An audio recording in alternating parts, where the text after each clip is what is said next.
without further ado, I'll start today's talk. Uh, I'll give a brief introduction of Dr. Haiqing Bai. Haiqing Bai is the Director of Preclinical Development at Xellar, a startup company headquartered in Boston, and focused on human on the chip. And Dr. Bai received his bachelor degree from University of Science and Technology of China in 2012, and then he went on to pursue his Ph.D. in the University of Rochester in Pathology. Then, following that, he basically shifted his focus a little bit and focused on biomedical engineering. Followed Dr. Ingber in the Wyss Institute at Harvard from 2018 to 2012. And then after that, he's a director of the startup company and basically doing human organ on chip work. And today his talk going to be focused on using the human organ on the chip and other three-dimensional modeling system to study related diseases. Looking forward. Dr. Bai. Yeah, thank you, Ivan, for the introduction. It's great to see many old friends and familiar faces here. So as I mentioned earlier, right now I've left academia for about 1 year now, and mostly working on some other organ system. But prior to that, during my PhD and postdoc, I've been mostly working around disease related to the lungs. So it's really an honor to be invited here and share our work. Mostly the work that I'm going to be presenting today was performed during my postdoc training at the Ingber group at the Wyss Institute. So let me share my slide.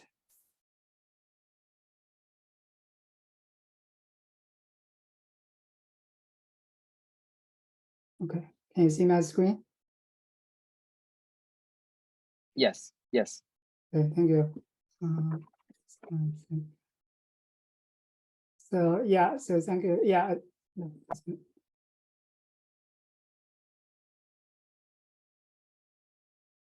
Right.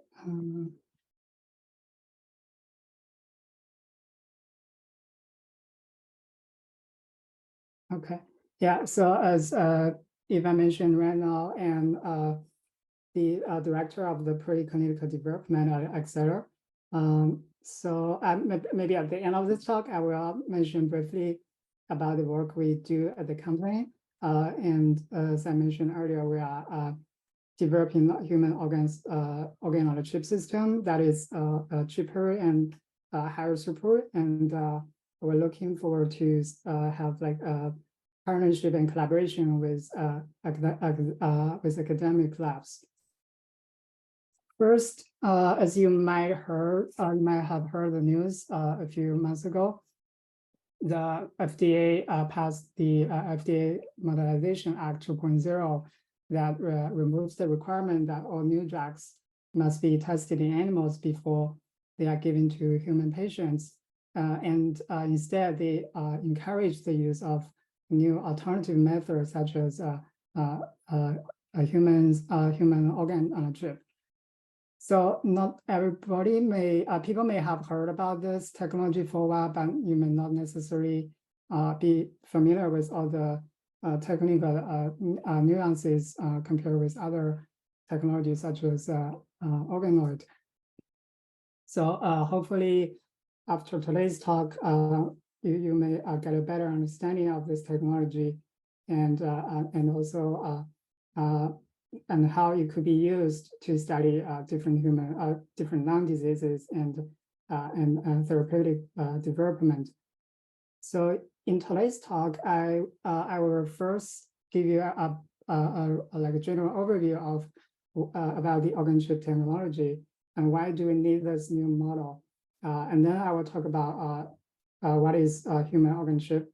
Then I will use the lung organ on a chip as an example to show you how we can use this technology to accelerate drug discovery.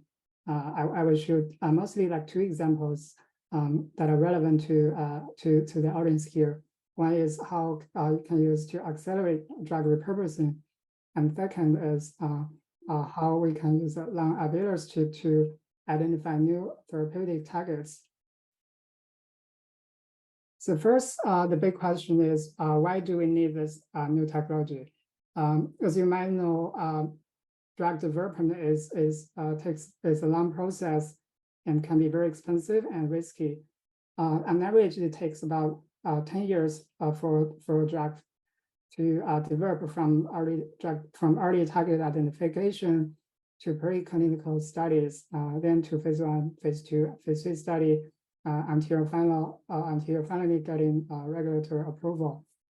On the right side is a table, is a chart showing you and the red line shows the average cost of R&D per drug. As you see, the cost of drug development has been climbing steadily in the past 20 years or so. But the number of drugs that has been approved has not been grown really that much. So what is causing this issue? First, we have to look at the current model of drug development. It started with in-vitro screenings and mostly using cells culture on a plastic dish. Then once there are some interesting mechanisms or leading targets, then it was it was validated in animal models, mostly rodent models. And then it was moving to phase 1, phase 2, phase 3 trials. And only 10% of those drugs that are entering clinical trials can finally be approved. So the problem is this simple cell culture model, they don't, as we know, in cells in those culture conditions doesn't function like how they behave in our human bodies. And secondly, as most of us here are involved, have done some sort of animal work. So we know that it can take many years to complete. And for many of the diseases, including lung disease, we know there's a lack of animal models. For animal welfare, we know that a lot of animal lives are lost. But most importantly, the results that were obtained from animal models often doesn't predict human clinical responses. So to just give you a quick example, here is analysis of drug bioavailability in several different animal models versus in humans. As you see, for rodents, dogs, or primates, the association between the results you obtain from animal models and humans is almost like random. So yeah, as I just mentioned, studies recently found that animal results only predict about 50% of the time for human responses. It's just like the same chance as flipping a coin. So for the lung, also, as you might be aware of, there are many differences between the human lung and the animal lungs. For example, here's a very nice review a couple of years ago from Adam Morris's group, summarizing that the mouse and human lungs differs significantly in terms of the size, the anatomies, the bronchial alveolar structure, the composition of cells, the responses to the immune responses to those bacteria and viral infections, their mechanical properties, as well as their gene expression. So we need better models, better models to understand disease mechanisms and study drug responses. That's where human organ chips comes into play. So what is human organ chip? So I like to always look at things from a historical perspective. So for organ chip, I think it's really it really emerges from advancement in several disciplines. So first, back in the as early as the early 90s, John Ingber, in his early research, has really pioneered the field of the mechanobiology field. And found that in addition to the chemical signals, a lot of the physical forces, such as the ECM stiffness, the vascular shear stress, and also physical mechanical strains, play an equal, if not more important role than those chemical signals in determining the cell fate. And that's really set up the stage for why we need to use such complex model like human organ chips to study cell function.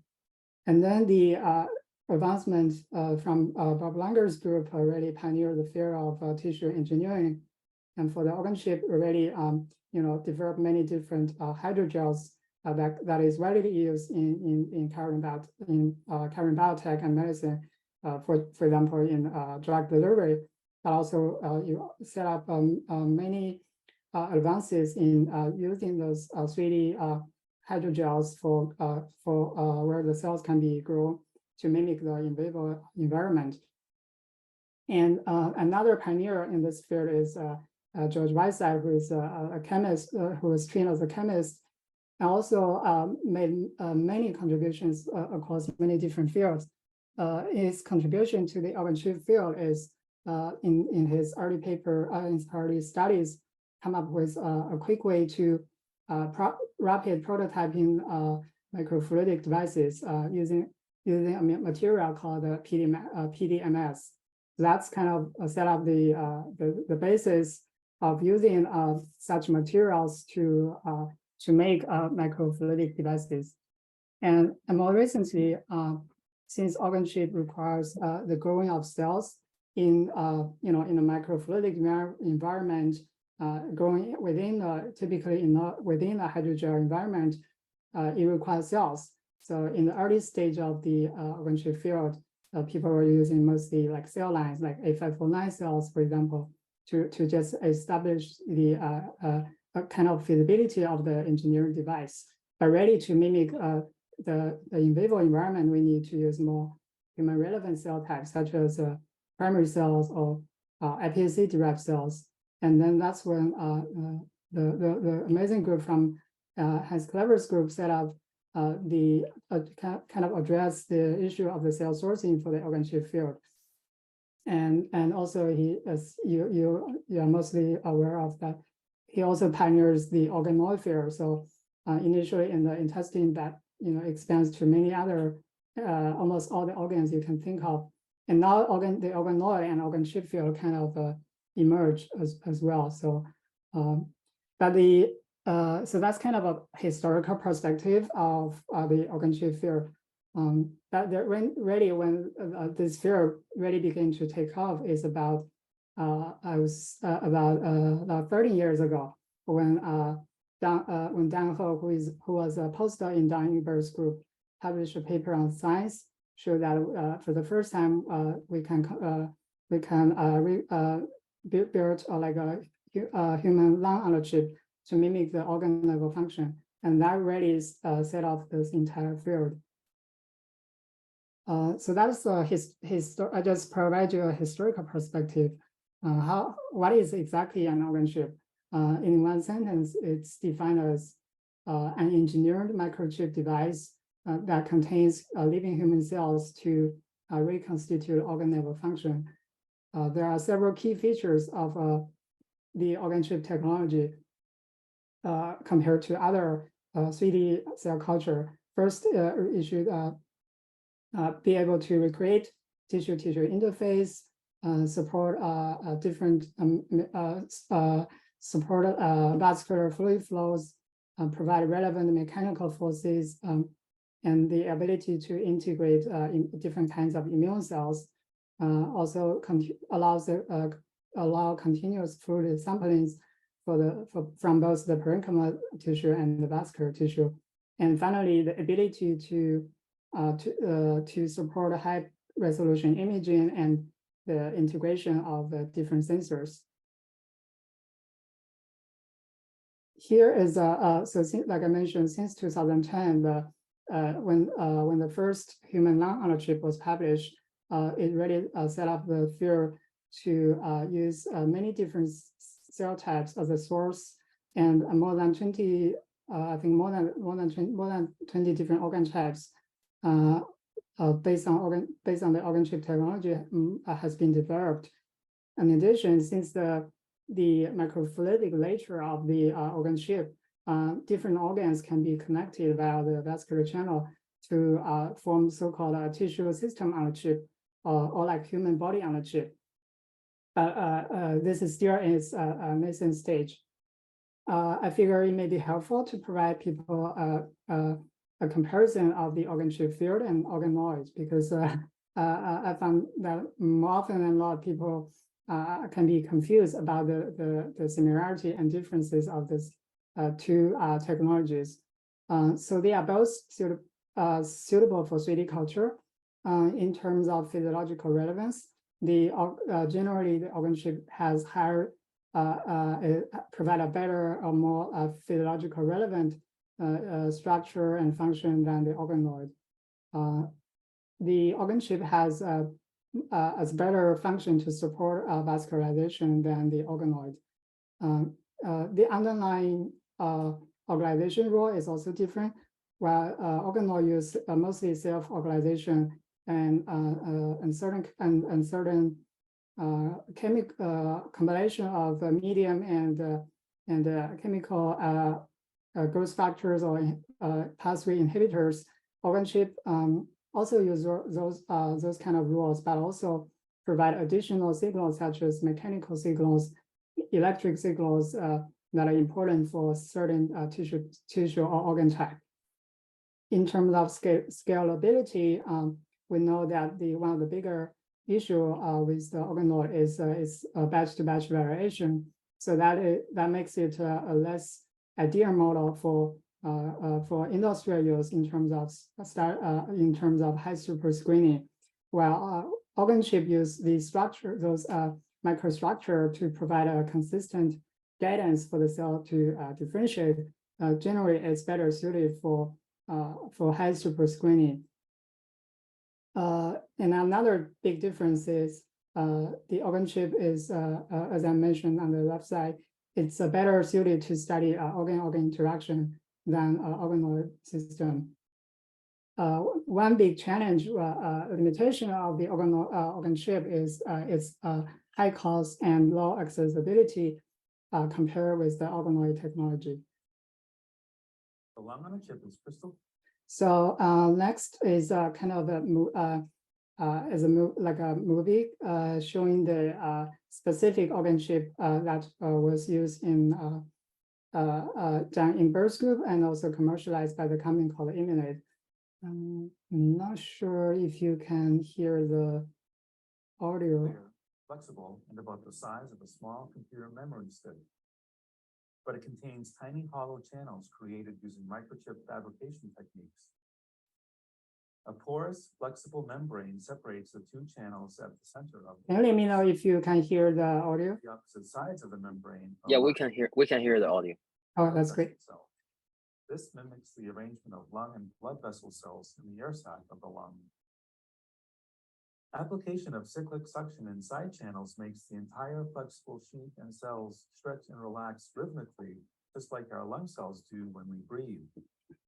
In the lung on a chip device, air flows over the top of the human lung cells, and a liquid medium containing human white blood cells flows below the capillary cell layer. To test how well the lung on a chip device replicates the natural responses of living lungs, we introduced bacteria into the air channel to mimic an infection. And we introduced white blood cells to the blood channel. We then saw the white blood cells migrate across the capillary cell layer, through the pores of the central membrane, and into the airspace where they engulfed bacteria. Here's a video that shows this response in real time viewed through the device. The tissue cells are not visible here, but we can see white blood cells flowing freely in the capillary channel of the device, just as they do in blood vessels of a healthy person. But when we infect the air channel by adding bacteria, the immune cells abruptly stick to the surfaces of the capillary cells on the opposite side of the membrane, located directly below the infection site. Here's a magnified view showing a migrating white blood cell making its way through the first capillary cell layer, wriggling through the pentagonal hole in the flexible membrane, and then moving out of focus to the other side. When viewed from the air channel with all cells visible, you can see a round white blood cell popping up from below. Just like in a real lung infection, the white blood cells, which are now colored red, engulf and kill the green bacterial invaders. The lung on a chip is So that was the video was just to give you a visual idea of the design of the device. As the video shows, also the cartoon on the left side. These devices are made of PDM, the material that I mentioned earlier, the PDMS. So it's a flexible, flexible material, and it has two channels. One side is used to culture human epithelial cells, while the other side can be used to culture different cell types, most often vascular endothelial cells. And those two cell types are, in this case, separated by a porous membrane that will allow the medium and nutrient exchange, but also the passage of different immune cells from the vascular side to the epithelial side to study immune cell to study process involving the immune cells. One of the unique design of this lung on a chip is those like side chambers. So when we apply a vacuum to the side chambers, the underlying membranes will expand and shrink, and that process will mimic the breathing movement of the mimic the cellular deformation of both the epithelial cell and the endothelial cells during our breathing movement. So in the first example, I will show you how a human airway on a chip can be used to accelerate drug repurposing. In this case, we published a paper about 2 years ago. We have a similar design with the video just showed, where we have an air channel and a blood channel. In the air channel, we grow human airway, in this case, bronchial airway basal cells. And in the blood channel, we grow microvascular endothelial cells. And then we let the flow mediums across both channels, and then remove the medium on the top channel to form an air-liquid interface. After 21 days, those basal cells will differentiate into the mature cell types that can be found in the airway, including the basal cells, pulp cells, ciliary cells, and goblet cells. And then we can infect, in this case, influenza viruses through the air channel, just to mimic the natural route of infection in the human respiratory tract. And then different drugs and immune cells can be flowed through the blood channel to study drug responses and then the functions of different immune cells. First, we found that after 21 days of culture, they form a confluent monolayers with which are stained by 01 and beta-calcium in the epithelial cell side and the vascular endothelial side. We then use immunostaining to look at the composition of different cell types, and found that in our human airway chip, in our current human bronchial airways chip, the different proportion of the cells are consistent with the relative ratio in vivo, and different from a human small airway on a chip, which we published, which the Ingber group published a few years back. These cells have increased mucus production over time and have increased barrier function. Importantly, they have higher expression of a number of proteases, including TMPRSS2, and TMPRSS2, TMPRSS4, and others. These proteases are very important for the initial activation of many viruses, including influenza viruses and SARS-CoV-2 as well. When we put fluorescent labeled microbeads on top of the air channel of the device, we can see that the mucociliary movement along single direction compared with a random rotation that you would find in the transfer culture system. Then we use different kinds of influenza viruses to infect the chip. We found efficient replication of viruses over time, and the replication results in the disruption of the tight junctions and also the ciliary structures. Importantly, although the endothelial cells, they don't have the viral receptor, we found that the endothelial adhesion junctions are also disrupted. Importantly, we found that among the strains of influenza, different strains, we found that H3N2, which is also the one in circulation in the seasonal flu right now, and also the strain that often cause more severe diseases, results in more leakage of the barrier function. When we look at the release of the different cytokines, such as IL-6, IL-10, IP10, MCP1, etc., we found that the severity of different strains also match their ability to induce these different cytokines. Then, like the video show, where with the original science publication, we found that when we flow fluorescent labeled neutrophil through the vascular channel at 24 hours after infection, we found that in the healthy chip, this neutrophil flow through rapidly, whereas in the infected cells, they crawl on the vascular side, and you can see in some cases they will migrate through the pores on the membranes and goes to the epithelial side. Dr. Bai, can I just stop you a little bit? Sure, yeah. Yeah, stop anytime if you have any questions. So in your previous slides, can you show us can you explain how to measure this the barrier function? Oh, the barrier function. So in this case, it was measured by the addition of different size of fluorescent induced, different dextron label with different sizes. So basically, we flow those dextron through the vascular channel, and then 2 hours later, we collect the medium. Well, in that case, we also flow medium in the apical channel as well, because initially it was air, right? So, and then 2 hours later, we collect the medium in the apical channel and measure the fluorescent absorbance. Yeah, thank you. Yeah, thank you for the question. But in other organ chip designs where we have a sensor, integrated sensor called electric sensor, so we can directly measure the transepithelial resistance. So that also provide a different way of measure the barrier function. So Dr. Bai, can I ask you a question about the size of the membrane to allow neutrophils to come through?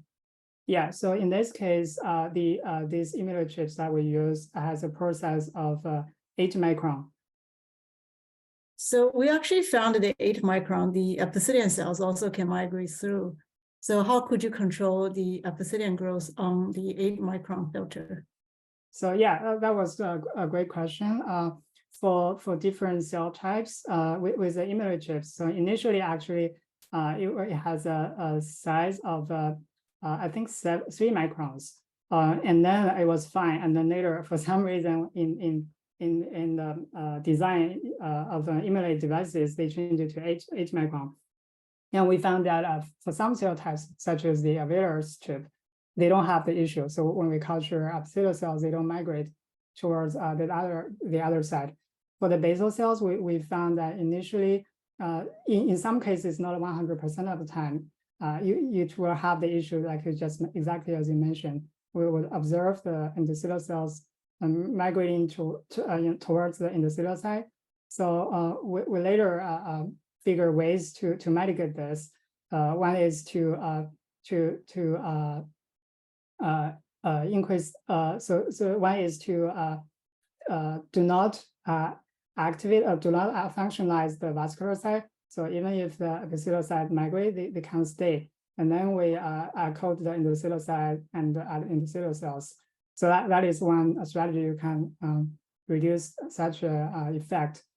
But I know that I don't know. I think that's something we propose to emulate as well. So to basically reduce the pore size from 8 micron to smaller, like maybe 6 micron, that still allows the immune cells to migrate through, but will reduce the undesired migration of epithelial cells, for example. But I don't know if that change has been made yet. A great question.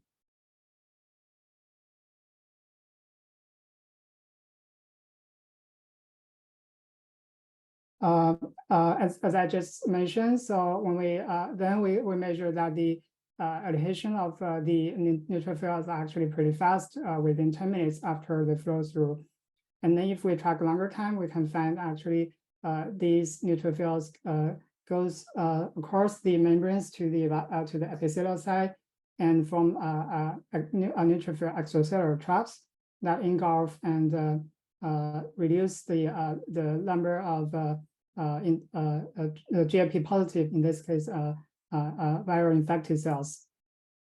And then the migration of intercellular, again, we found that the H3N2, which is a more clinically more severe strains, results in more number of a higher number of neutrophil migration. And interestingly, the neutrophil migration is associated with a reduction of viral titers. However, this is as a sacrifice of increased cytokine production and the loss of the barrier functions as well. Again, we aim to use the device for drug testing.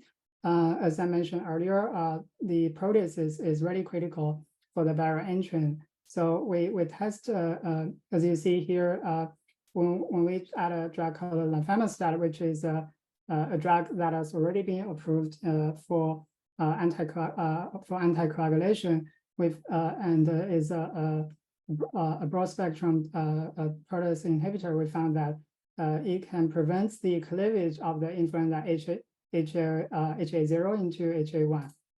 And we dose the drug in the vascular channel at different concentrations and found that this inhibitor can significantly decrease the viral loads in those devices. But I think most strikingly is that we can not only use these devices to study drug effect, but also the time window of treatment. So in this case, we added the drug at different time points of infection. So 24 hours before infection, or time of infection, and then up to 4 days after infection. We found that oseltamivir, also called Tamiflu, which is a drug approved in clinic right now to treat infection. It was only effective within 48 hours after infection, and within 48 hours of infection, and we found we are able to recapitulate this time therapeutic window using our devices. More importantly, by combining lifamostat with oseltamivir, we are able to extend the therapeutic window from 48 hours to 96 hours after infection. In addition, we can, since these organ chips use human cells and also provide some more in vivo relevant host responses, we can use it to study viral evolution. In this case, we passage the virus from chip to chip to mimic the natural transmission of the virus in the human population in the presence of a different antiviral drug, and then use DNA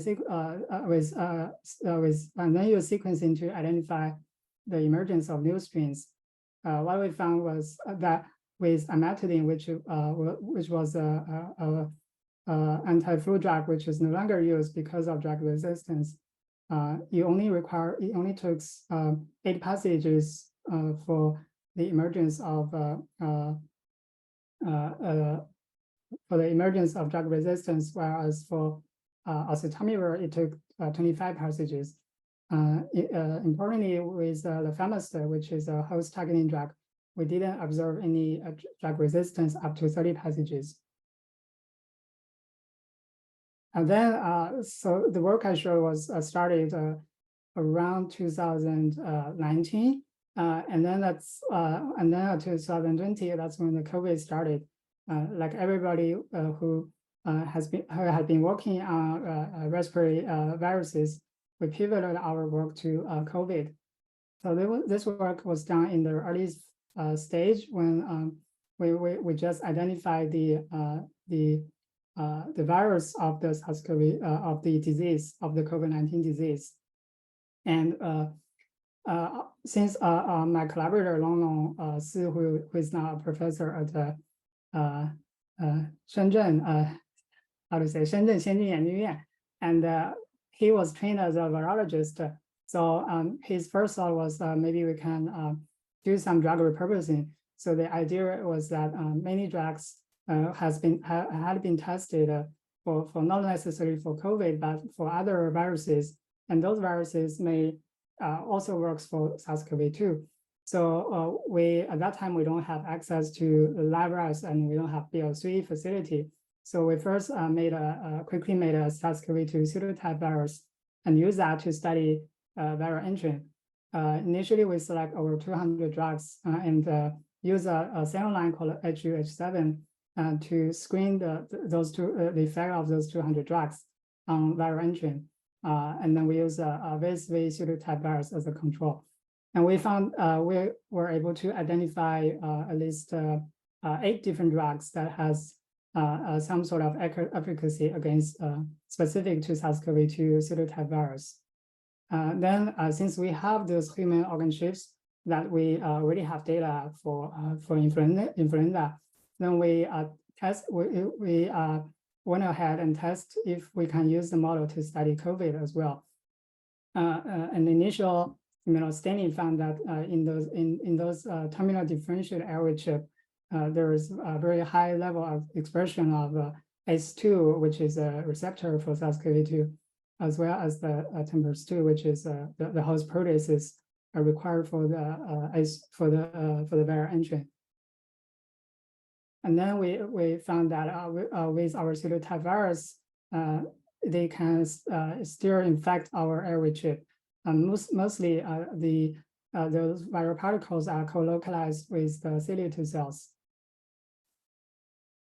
Strikingly, when we test those drugs that had efficacy in the HUH7 model, we found that only 3 out of those 8 drugs still have efficacy when we flow the drug at so-called Cmax, concentration, that is the maximum plasma concentration when the drug is given in humans. We found that among those are a drug called amodiaquine, teramifene, and chlomifene. If you still remember, it feels like a long time ago, the drug chloroquine and hydroxychloroquine didn't work in these models.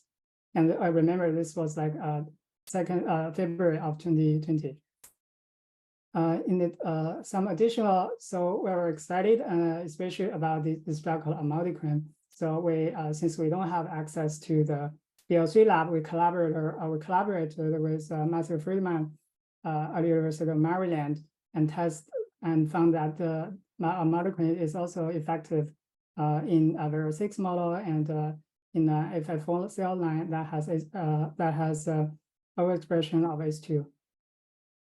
We also collaborated with Ben Tenover, who was a professor at Mount Sinai now at NYU, and found that amodiaquine also inhibits SARS-CoV-2 in the prophylaxis mode, also in the treatment mode, but also it can prevent the transmission from animals to animals. And later, based on our data, the drug was tested was included in clinical trials that involves more than 20 sites in Africa. But I think, unfortunately, because they were unable to actually recruit enough patients for the study, which was a case for many of those drug repurposing efforts in the early stage of the pandemic.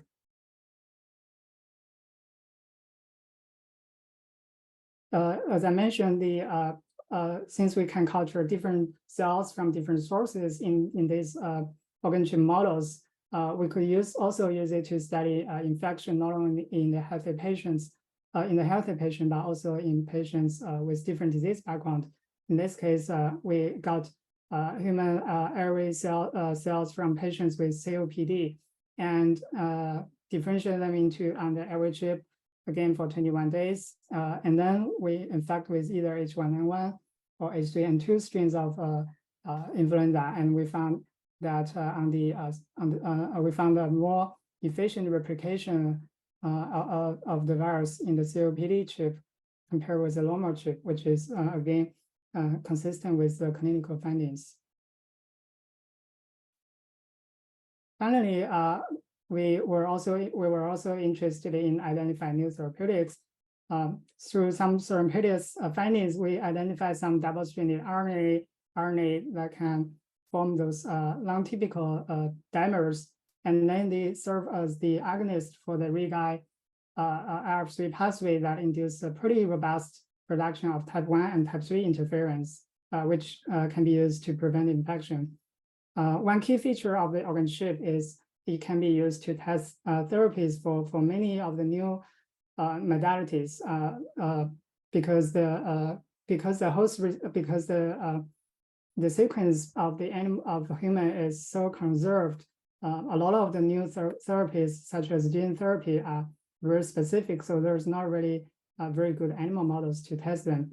In this case, we test it's a short double-stranded RNA. So, and then we test the efficacy of this of these RNAs, and found that it can on the airway chip it can result in like 30-fold increase of the interferon beta production, and also in the cilium cell as well.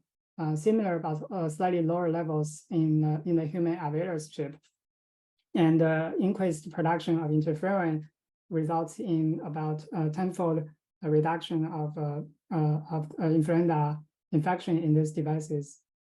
Again, we also confirmed our findings of this RNA using the K18H2 mouse model, and found that when we deliver like 45 micrograms of RNA, it can via terrible injection, we can reduce the viral load by at least 3 orders of magnitude.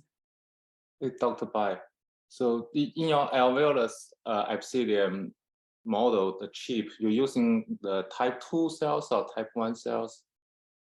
Great question, which I will go into in my next slide. Okay. So, yeah. So in the last part, I showed you how a human airway chip can be used to accelerate drug repurposing. In the last part of my talk, I will show you how we can use a human alveolus chip to identify new drug targets. In this case, here's a diagram of the cell composition in the human distal lung. As most of you here are very familiar, has 82, this cuboidal 82, and that can differentiate into 81 cells, but it also has many other stromal cells and residential immune cells as well. On the right side is just a diagram showing the same design where we have the, in this case, we cultured human alveolar type 2 cells on the epithelial side and microvascular endothelial side on the other side, and apply pressure on the side chambers to mimic different levels of cyclic deformation of these two cell types. On the left side is just an example showing the two different cell types. You have the green is the alveolar epithelial cell, and the purple showing you is the vascular endothelial cells. After for the alveolus chip culture, it was a 14-day protocol. So we started with cells that has more than 90% of 82 cells. We used several different cell sourcing. Initially, we used commercially available. We bought the cells from a commercial vendor. But at a later stage, due to it was quite challenging to get those cells, so we also started to isolate those cells directly from human donor lungs. And then after 14 days of culture and differentiation and the applying a 5% cyclic mechanical stretch, we found that there are about 50% of 82 and 50% 81 at day 14. And on the upper side is a staining of the 81 and 82 markers in the epithelial side, epithelial side. Here is we did some TEM transmission electron microscopy on this for the actual structure of the 82 cells.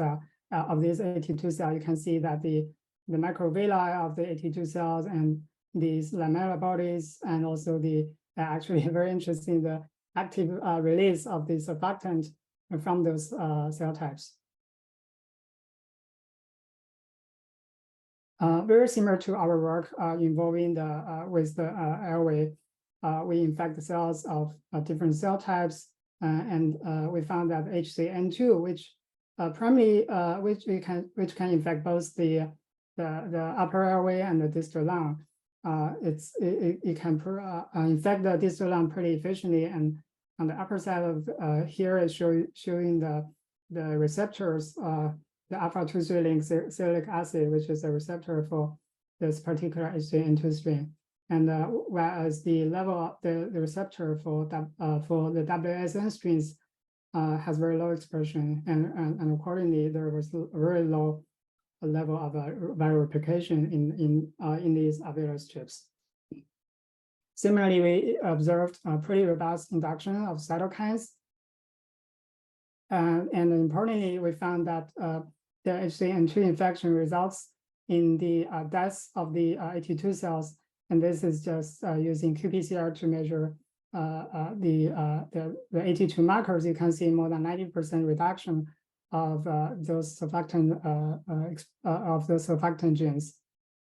Again, on the right side is we measure the permeability of either a small molecular cascade blue and also a slightly bigger CKD electron, and found that the HCN2 infection also results in the loss of the barrier function. We also found that the infection results in the apoptosis of the epithelial cells, and also the regeneration of the epithelial cell indicated by Ki67 staining. Importantly, even though we only infect the epithelial side, we found that the endothelial cells also had a significant number of cells undergoing apoptosis and proliferation. This also I found it very interesting that roughly at the same time, the groups from UPenn also found that the following infection, the vascular endothelial cell also has pretty robust abilities to regenerate.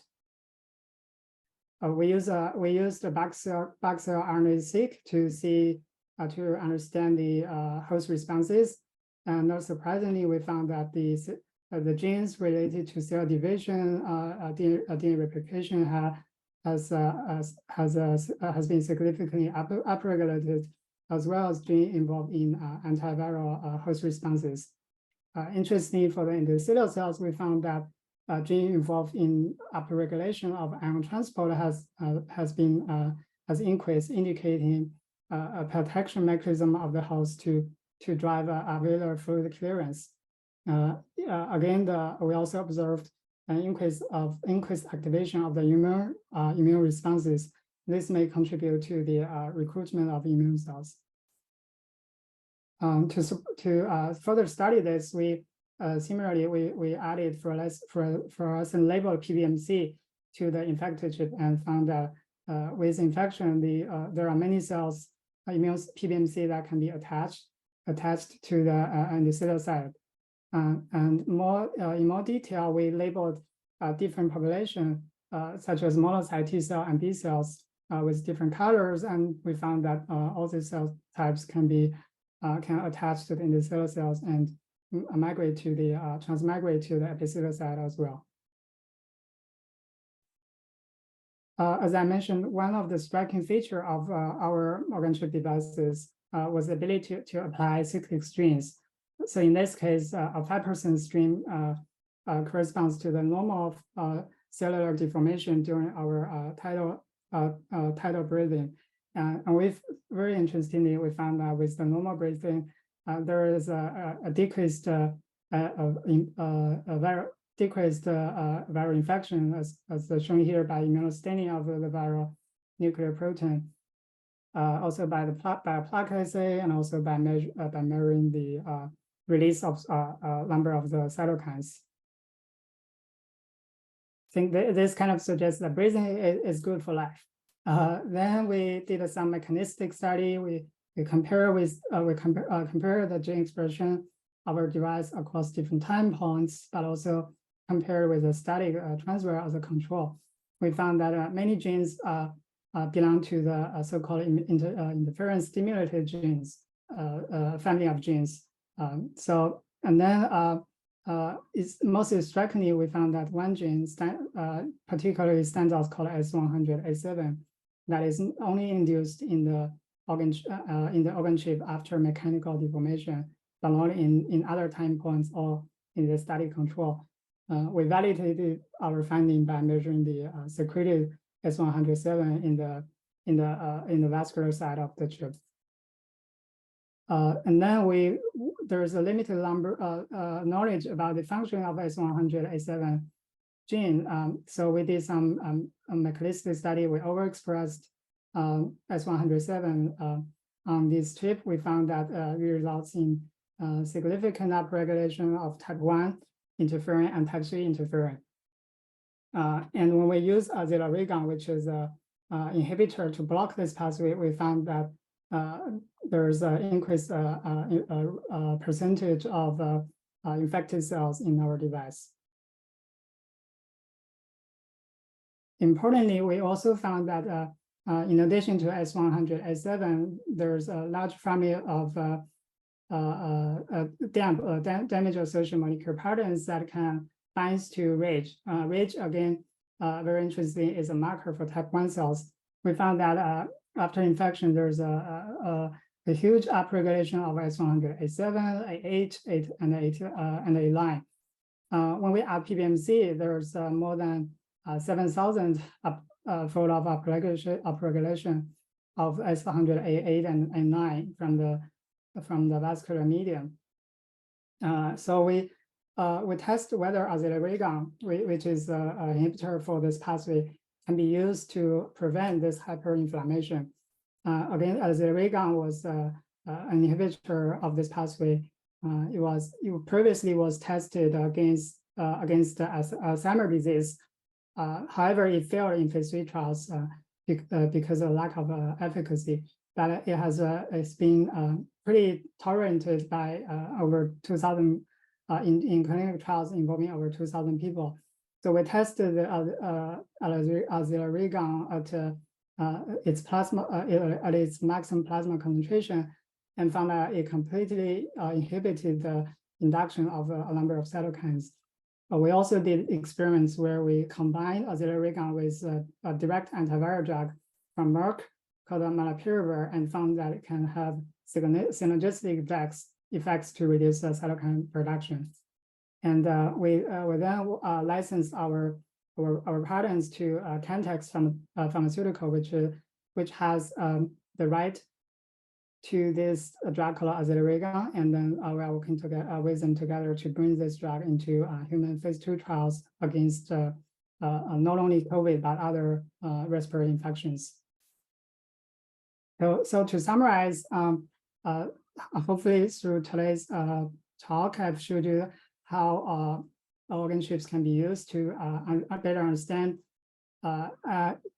especially human respiratory infections, such as understand mechanobiology, study the since it can support the cell differentiation, it can be used to study biology of real cell types. It can be used to study the function of tissue barriers, such as the epithelial barrier and the cellular barrier, mucous barrier, and also the pathological processes where injury and repair happens.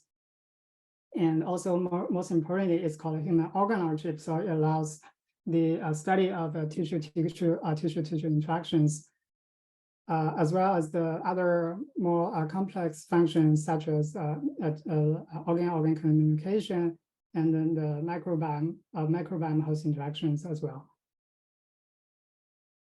So with that said, I like to conclude the back part of my talk by the famous statistician said, George Box once said, all models are wrong, but some are useful. I think organ chip is kind of an example. So it may not be like a perfect match to the humans, but it can be useful for many for studying many human disease process and drug effects. And in my last, I think we are running out of time, but I like to mention quickly kind of an advertisement for our company. So our company, as you might know, one of the biggest challenge of the organ chip field is the high cost of using it, and the complexity in the technology, and also as no throughput. So our company was pretty young. It was established about 1 year ago. Our core technology is called EPIC. So we combine in-house high throughput organ chip and a perfusion system, and we are establishing many different preclinical disease types and drug testing platforms. And we also combine with a method called cell painting, which is a high content, high imaging method to understand disease responses and to understand disease states and drug responses. With our AI machine learning platform to understand drug-drug relationships and drug disease relationships. Here is just a quick a view of the different types of microfluidic devices we are developing.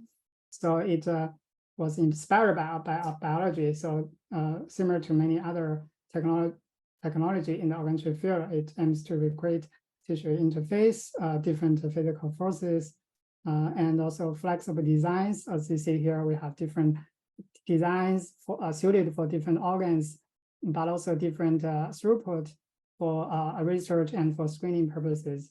We don't use PDMS, which can be an issue because it has non-specific absorption for hydrophobic materials, but also we don't use artificial membranes. We use other technology to allow the formation of epithelial vascular and parenchymal tissue and parenchymal and stroma tissue that will allow the direct study of tissue-tissue interaction. And also we aim to use it for high throughput screening, and it's going to be compatible for automation. Yeah, so with that, I'd like to thank many of the people who are involved in this work, most especially my postdoctoral advisor, Ingber, and many people in his lab, some amazing collaborators at Harvard Medical School and other universities. So thank you for your time, and it's Friday, so I'd like to take any questions you have.